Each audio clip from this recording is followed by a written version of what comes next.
18th, 2021 session of the North Carolina Property Tax Commission. We have two items for us this morning. One from Pamlico County, Mr. and Mrs. Burns, 20 Property Tax Commission 0438, here on a motion to dismiss filed by the county. The county is represented by Mr. Baxter, and the appellate is appearing pro se, as I understand it. And then we'll have another case from Pitt County after this one, again, a motion to dismiss. Then we may have some administrative matters. The other cases that we had today, three of them have either been withdrawn or one was continued. So welcome this morning. Let me introduce our commission members. Vice Chairman Terry Wheeler, Commissioner Bill Peasley, Commissioner June Michaud, and I understand that Commissioner Alex Guest is not able to be with us today. We also have our counsel and secretary, Mr. Steve Pelfrey, and Linda Garrett is our court stenographer and operating our WebEx, and one of our fine staff members here at Department of Revenue Local Government Commission and works for the Property Tax Commission is Alexandra Bendet. So glad to have all of us with you this morning. And we were expecting snow or probably ice here. We've had lots of rain, but so far it has not got to 31 degrees like they were predicting. So it's just rain outside. They did close the schools. Well, they went virtual today. So and closed the community college. But I think I heard a little bit when we came on. Y'all had some issues, but nothing really significant yet. Is that correct from the other people in Raleigh and Durham? And down in Dare County, y'all weren't expecting anything, I don't think, were you, Mr. Wheeler? No, just rain. Yeah. Okay. Well, any commissioners have any conflict? You read the notice on our agenda. If any of you have a conflict with any of these cases, please let me know. And seeing and hearing none, there are no conflicts that we need to deal with. All right, we have the case from Pamlico County, and it's Mr. Baxter with us. I think I see his box on the screen. And can you see if you can give us some video and some audio? Yes, sir. I'm here. All right, let me get you in my screenshot. There you are. See if I can go to a. Okay, I think I've got you. Now, do we have anybody else here from with you, Mr. Baxter? The tax assessor Leslie Young was trying to get on, but I got an email from her that she's having some computer issues, so I'm not sure if she's gonna pop on when she can or not, but I don't believe she is present at the time. And she's not necessary, is she? I don't believe so. Okay. No, and Leslie Young, I see. And who is Leslie Young? She's the Pamlico County tax assessor, Mr. Chairman. Oh, is that the one that was trying to get on? Yes, sir. Okay. Well, it looks like she has made the box anyway. All right. So, Ms. Young, if you, there's a video. Okay, you did make it. And I think I hear some background noise. So, is that you, Ms. Young? Yes. Okay. If you want to mute now, that'd be fine. We know we got your audio if you need it. And is Mr. or Mrs. Burns on this morning? I do not see their name. As Steve said, there is a name that we aren't familiar with. If you want me to bring them over as a panelist and find out what, they probably are related to Pitt County, but we can surely find out if you would like. Please, ma'am. Okay.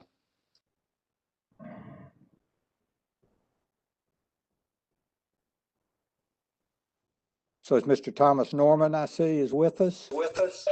Mr. Norman, we're getting an echo from yours. If you have two machines turned on, that might be what's causing it. But anyway, can you give us at least an audio and tell us if you're here with the Burns case from Pamlico County? No, sir. I'm here with the Pitt County. We are the property owner for the Pitt County hearing. Okay, so you'll be here with our next hearing, which will be right after this one. Okay, so you won't be on this one as a panelist, but you can be on as an attendee, and then we'll bring you on when we're ready for your case. Okay? Thank you, sir. Okay, so Mr. Norman is off now, and I think it's just the ones that need to be on, other than Mr. and Ms. Burns again, or either one of y'all. We're not having anybody else appearing that have logged in. Is that right? Okay.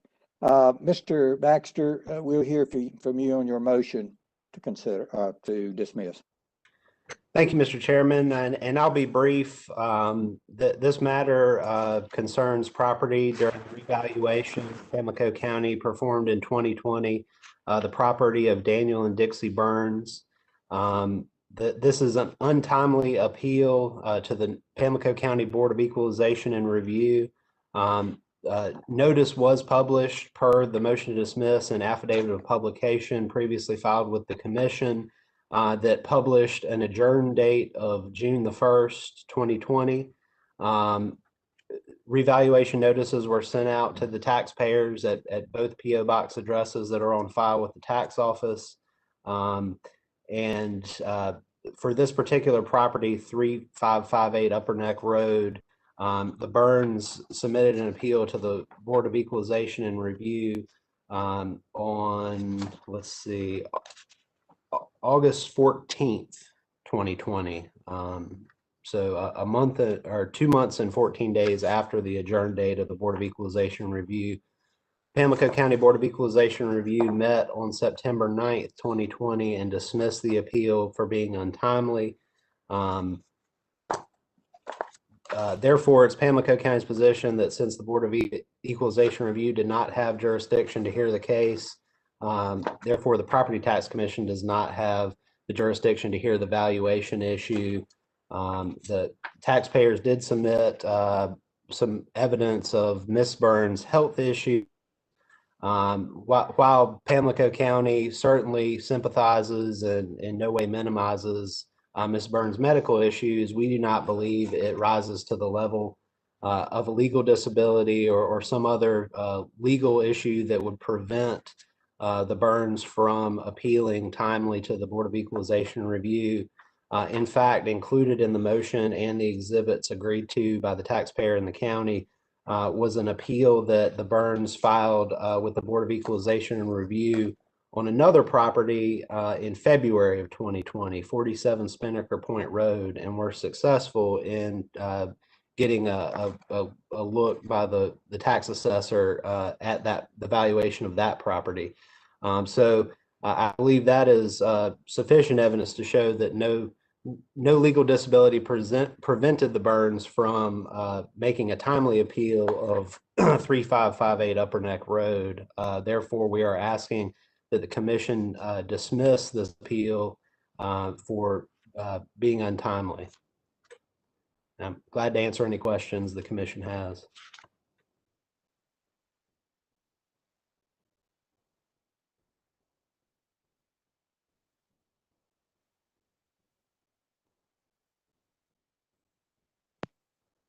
You're muted, Mr. Chairman. Excuse me.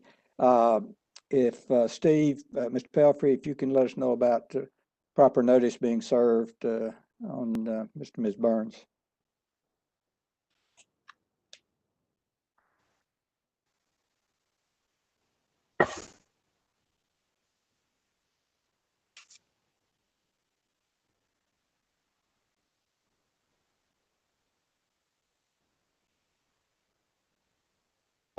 Chairman, by letter dated January 26th, 2021, the parties were notified of today's hearing. And prior to that, actually, there was a notice given December 29th, 2020. Both of those related to today's hearing. The January 26th hearing notice also specific information by joining today's WebEx. All right, thank you.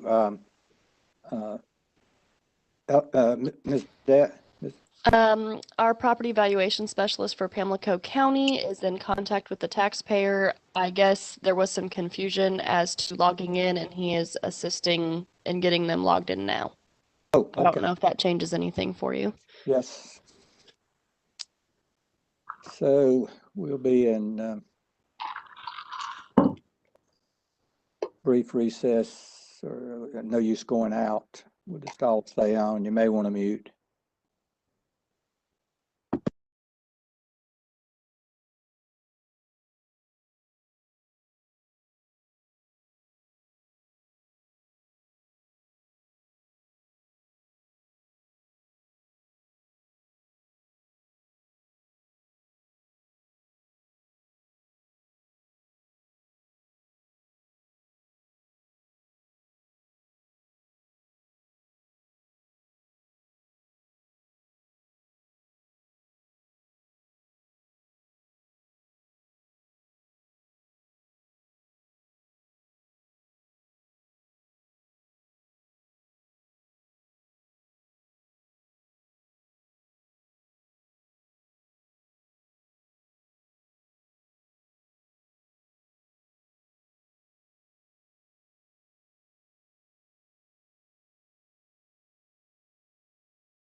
Ms. Bendet, you can update us when you get anything.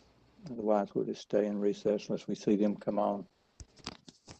Yes, sir. No problem. He said he's on the phone with, I'm assuming, Miss Burns right now, so they should be joining us as soon as they can.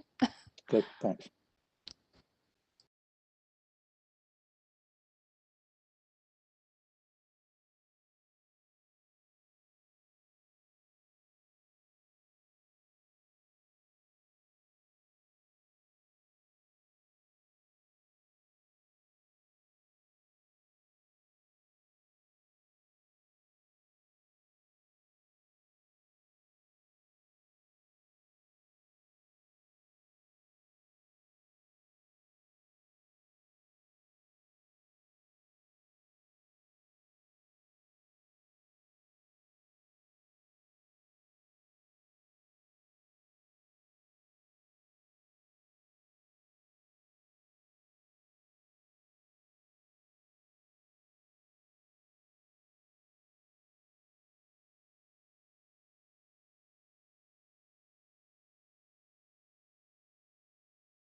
Mr. Chairman, I guess the taxpayer has had issues with the storm and says that they do not have an internet connection.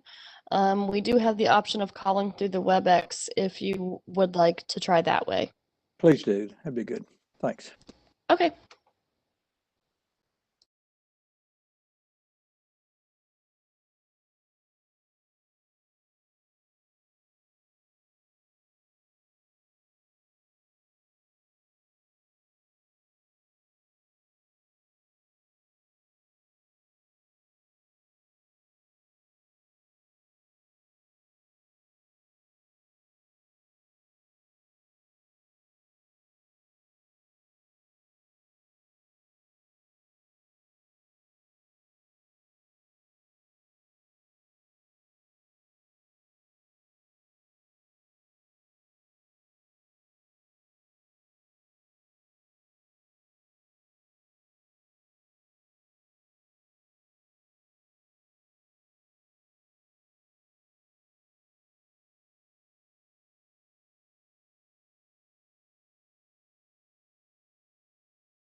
Said press 1. I did. Miss Burns, can you hear Hello? us? Yes. Okay, perfect. Mr. Chairman, we have the taxpayer on now. Okay, Mr. and Ms. Burns, I understand that you're not able to join us with regular video, but we do have audio with you. So good morning. Good morning. Thank you for calling because we couldn't seem to get anything going here in this ice. I don't know what happened. We don't have, none of us have much ice. So I'm in the mountains and most of those are around Raleigh. And so you must have got it when we didn't. I don't know. I don't know why the Wi-Fi is not working. But Yeah. Well, anyway, thank you for calling. Yeah, we're glad to. We had just started. We did not think you were going to be with us. So Mr. Baxter had told us about his motion. We'll go through that again. It doesn't take too long for a motion for him to explain it to us. And then you'll have an opportunity to respond. And so we're glad that you were able to join us. Mr. Baxter. Thank you, Mr. Chairman. This is Pamlico County's motion to dismiss the appeal of Daniel and Dixie Burns due to an untimely filing with the Pamlico County Board of Equalization and Review. Notice was published of the Pamlico County Board of Equalization and Review's adjourn date of June the 1st, 2020, as evidenced by the affidavit of publication duly filed with with the motion to dismiss. The Burns appealed the valuation to the Pamlico County Board of Equalization and Review on August 14th, 2020, an untimely appeal. As such, the Board of Equalization Review met on September 9th and dismissed the Burns appeal. Therefore, it's Pamlico County's position also that the Property Tax Commission does not have jurisdiction to hear the valuation issue. Some documents have been submitted by the taxpayers regarding Mrs. Burns' medical condition. We do not believe that rises to the level of a legal disability such that an appeal could not have been timely filed with the Pamlico County Board of Equalization and Review. As evidence of this, the Burns did submit a timely appeal of 47 Spinnaker Point on February 19th, 2020. And that appeal was adjudicated. So it's Pamlico County's position that this appeal to the North Carolina Property Tax Commission must be dismissed. Okay, Ms. Burns, Mr. Baxter's indicated the reasons for their motion to dismiss your appeal. We would hear from you at this time, Ms. Burns. Okay. Well, we did file for appeal on one property because it was very immediately known to us. We paid $80,000 for it about 3 months prior to receiving the bills. I think it was August, and we knew that was wrong because we had just paid $80,000 and they were asking $249,000, I think is what it's appraised for. They did come out and correct that.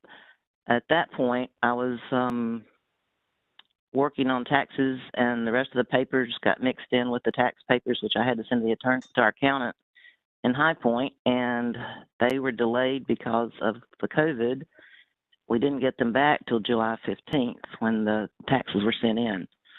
So I didn't, unfortunately, my memory is not good because of the chemotherapy that I've been taking.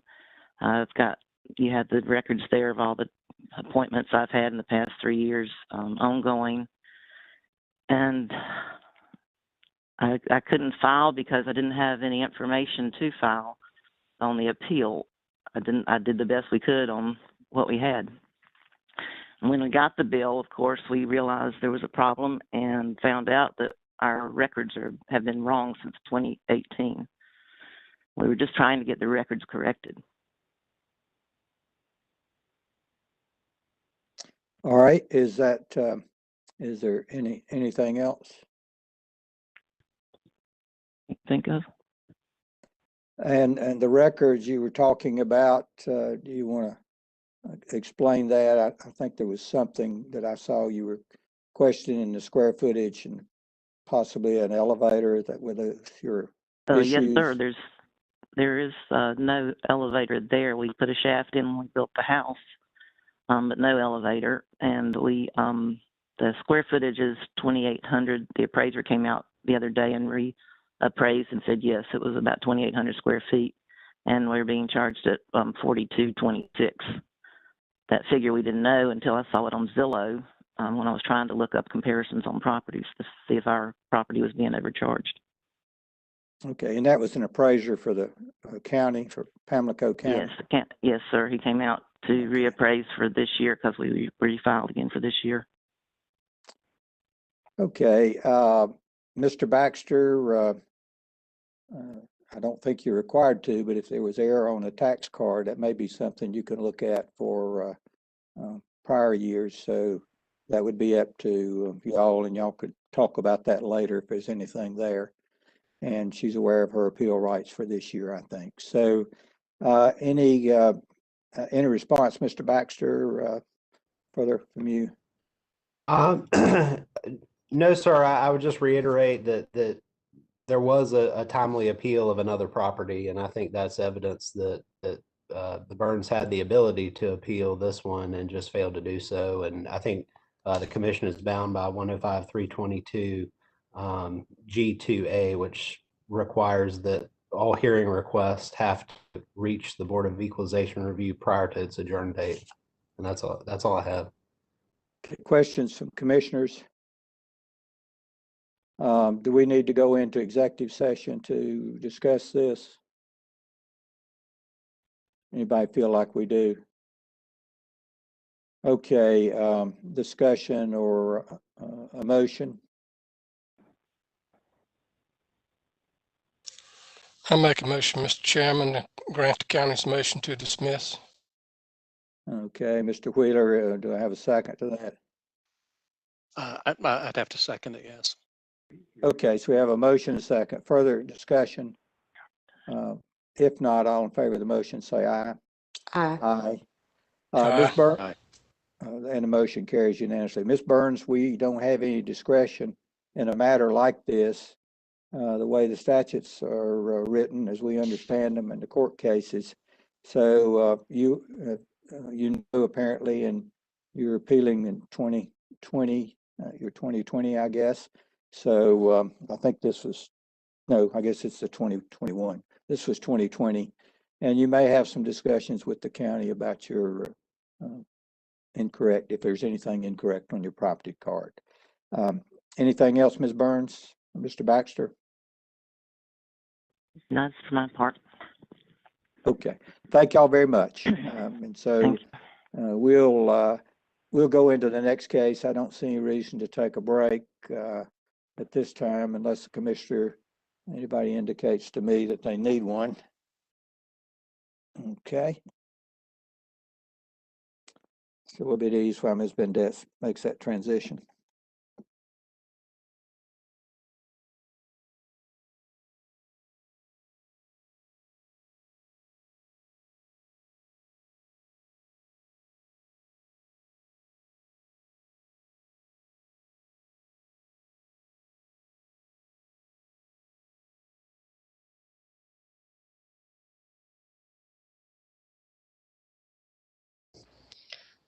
Steve, did we say that Jordan Smith was associated with Pitt County as well?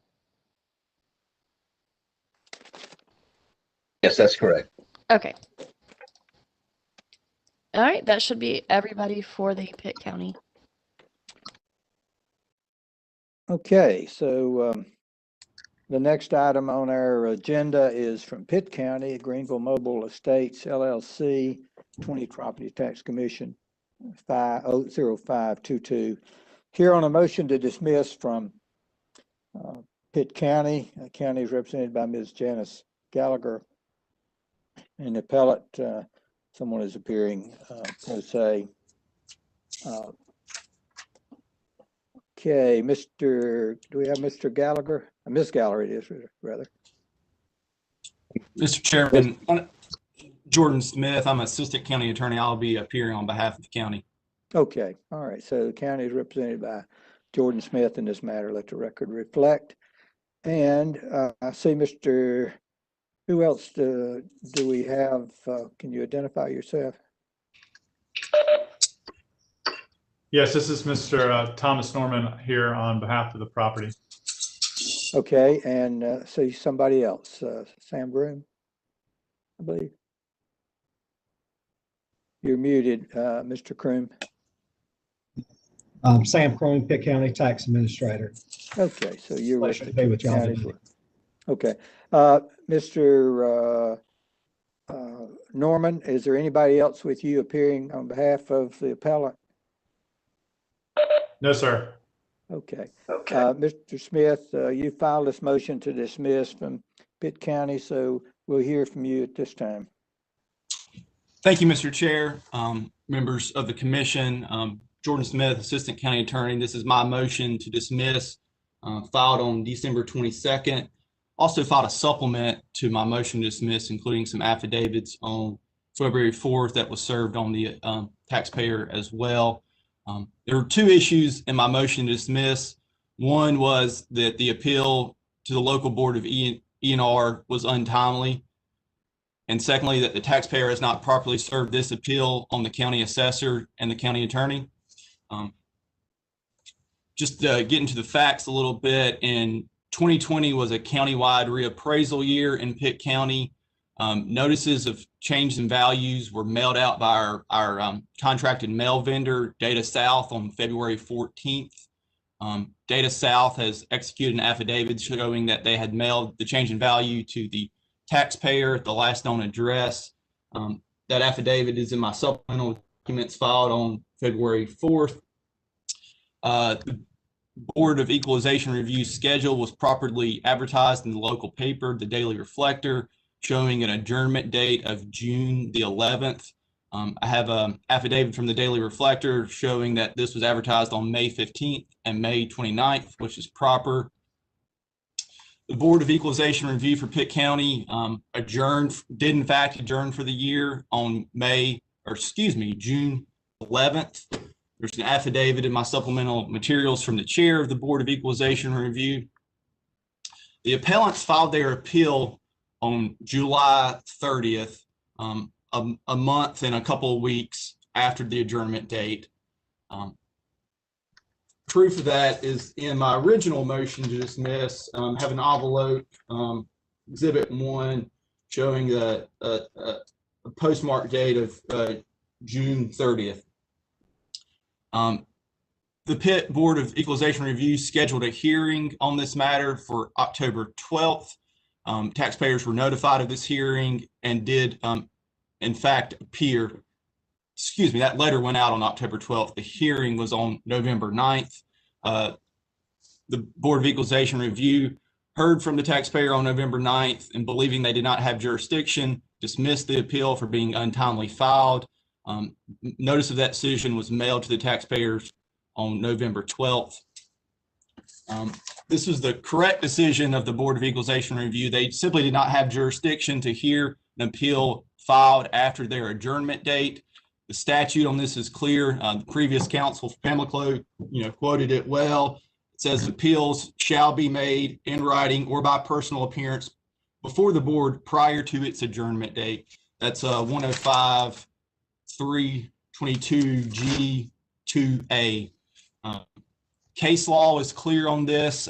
2014 decision of the Court of Appeals says this subsection, referring to that statute I just quoted, establishes that the board has no authority to grant a hearing for a request made after adjournment. That's case out of Guilford County, the appeal of Dixie Building LLC. There's no ability for the Board of Equalization and Review to make exceptions to this deadline. The Board of Equalization and Review, as is the PTC, is a body set up by statute that can apply the statutes as written. I would like to point out there are times that the General Assembly has given the Board of Equalization and Review the ability to consider late applications. The one that comes to mind is for late exemptions and exclusions for good cause. The Board of Equalization and Review can hear late applications. No similar such discretion applies to real property appeals filed after the adjournment. I think that's a intentional choice of the General Assembly for whatever reason that shows that there's no discretion in the applicable statute, whereas there are at other times. I suspect the appellant may argue that they did not receive their notice of change in value. That was their argument to the local board. I certainly cannot prove one way or the other whether or not they received their notice. I can say that the county's contract and mail vendor has filed an affidavit with us saying that they mailed it on February 14th of 2020 to the last known address. And I'd also say that our Supreme Court has said that the presumption of regularity applies to tax proceedings in this state, meaning that something's presumed to have happened unless there's clear evidence that it did not happen. I will submit to you there's no evidence in the record from the taxpayer. They may make that argument today, but with the presumption of regularity plus our affidavit, I believe that it should be intended that they've received the notice. Finally, is there a question? Mr. Paisley? Yeah, just for clarity of the record, and I think perhaps you misspoke.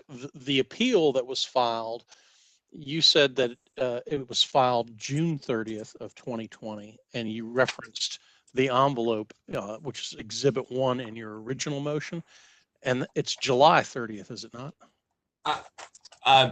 Thank you, member of the commission, Mr. Peasley. I believe, yes, I misspoke. It was filed on July 30th.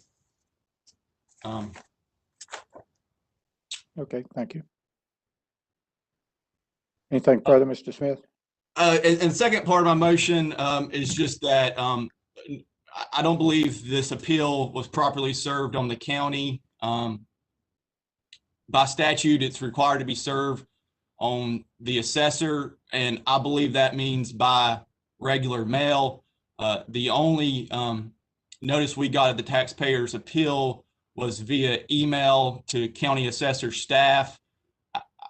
I don't think that's sufficient. I think it needs to be sent by regular mail.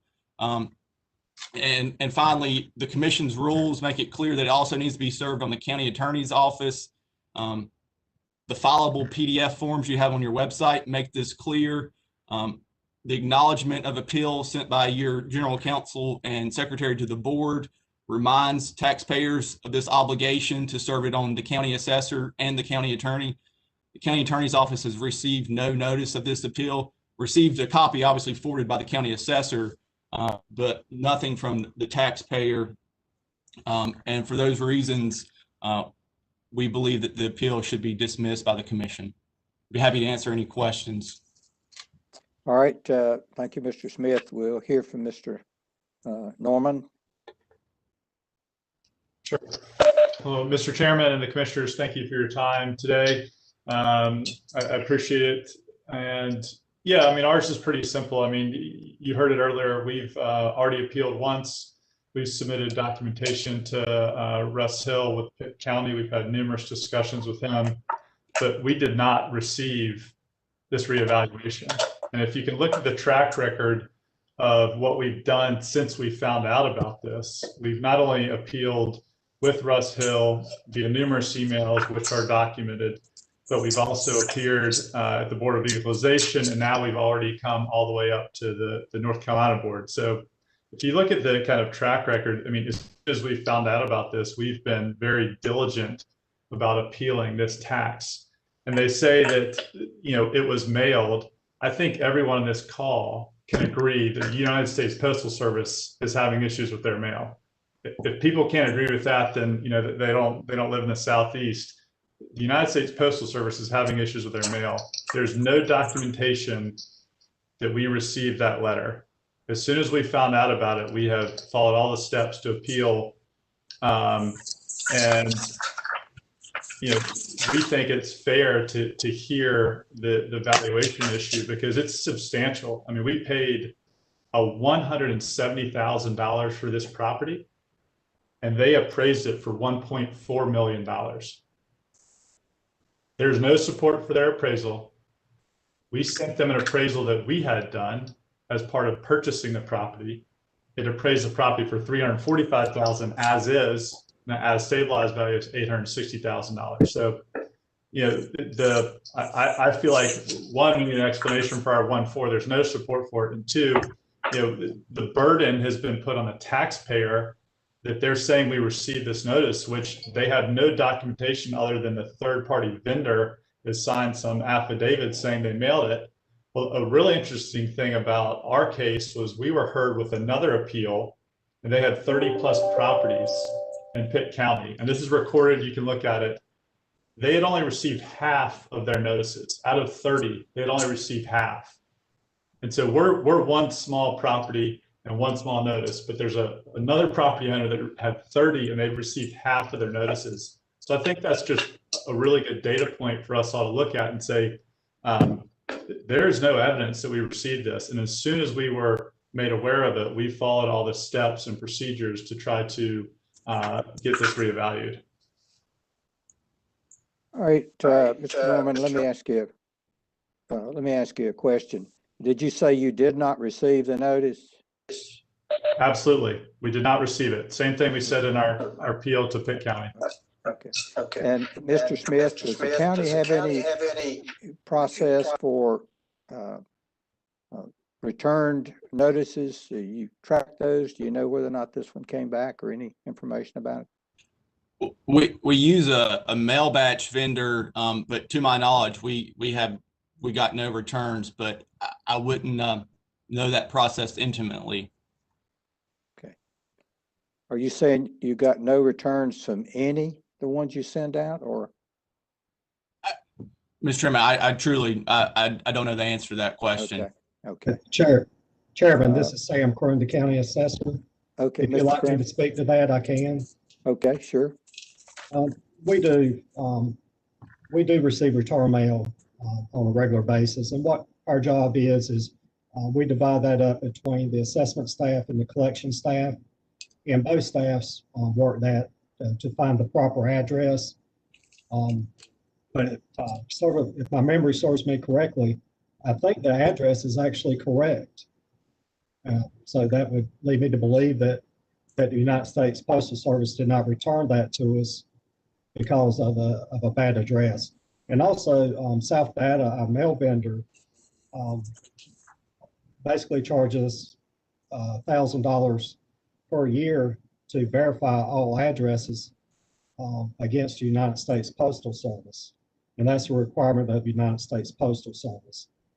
And I have nothing in my record or no memory to show that this property has received any kind of return mail. Okay, thank you. Mr. Smith, the address that the county used, or Mr. Croom, what was it again for the taxpayer?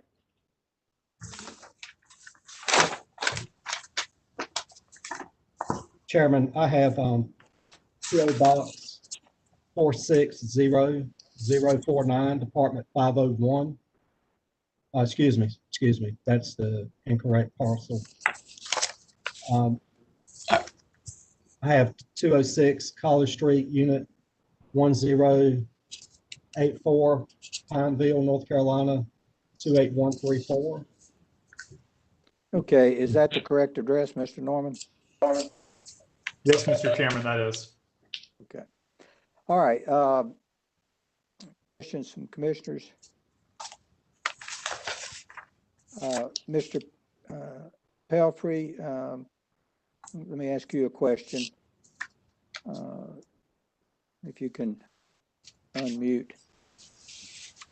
Is the publication sufficient that the county does for proper notice? The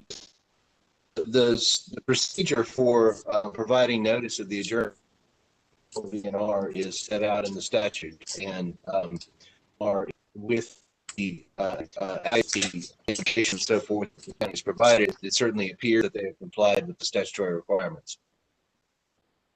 Okay, thank you. All right. Questions from commissioners? Anything else from Mr. Smith? I would just offer one point, and that is just the way our tax system is set up. Any property owner in the county generally has the right to challenge any property value in the county before the Board of Equalization Review. And clearly that's not contingent upon them getting a change in the notice of value. I would suggest to you that the appeals window opens up before the Board of Equalization Review when they convene, and it closes when they adjourn. Like I said, I can't disprove that Mr. Norman never received our notice, but I don't think that's contingent.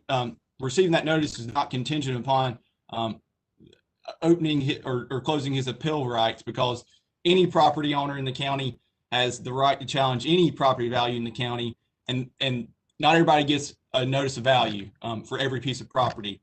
So that can't be the answer. And we're a body of limited jurisdiction, and we can't extend our jurisdiction. That's up to the General Assembly to do. There's concurrent jurisdiction to challenge a tax in Superior Court, and I would suggest that would be the more appropriate venue. A body of general jurisdiction to construe statutes and to fashion all types of equitable remedies. The Board of Equalization Review is not such a body. And with that, we believe that this appeal must be dismissed. Okay, anything further, Mr. Norman? Well, I would just like to say, I mean, we're located in Charlotte and Pineville. It's where my partner and I live. And so, you know, by not receiving a notice, we're not reading the papers. We're not in tune with the notifications that might be going out in the local newspapers. So this letter that we're supposed to receive is really our data point for what we use to decide whether we want to challenge a value. And we have properties in 8 states, and we've never run into this issue, and we've appealed and successfully appealed before in many different counties. So, I mean, that is the piece of information that we really pivot off of when we make a decision. And without receiving it, as you can see from our track record, I mean, we have been diligently trying to work to get a reevaluation since we were made aware of it. So I think it only goes to show that if we were provided that notice, and we would have started the process in a timely manner. Okay, questions from commissioners? Hearing none, let's go into executive session to discuss this matter. So Ms. Bendet, if you can. Yes, Take sir. us Give me there. just 1 minute here.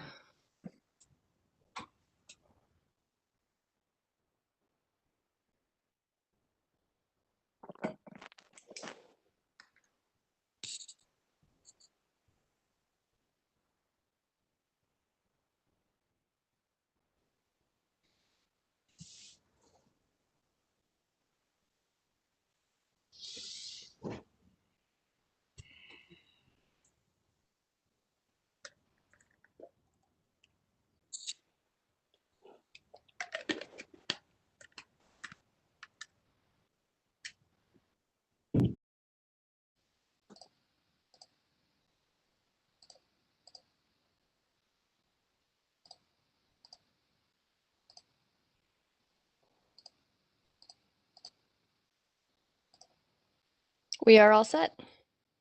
Okay, I see Mr. Smith's box. I see Mr. Norman. I see Mr. Croom. And there's Mr. Smith. I think we have everyone back. So the commission has discussed this matter and deliberated, and Mr. Norman, we're informed that we really don't have any discretion in this case, that the county didn't either, that the statutes in the court cases are clear as our discretion in the counties. So we, of course, unanimously voted to grant the county's motion to dismiss. You'll get a written decision later on. I would point out to you that you do have the opportunity to appeal this year and make sure you get it in timely should you so desire. Anything else, Mr. Smith? No, Mr. Chairman. Mr. Norman? No, thank you for your time. Sorry, we couldn't be of have some discretion in this matter. Okay. We will adjourn until our March session of the Property Tax Commission. Thank you all very much. Thank you.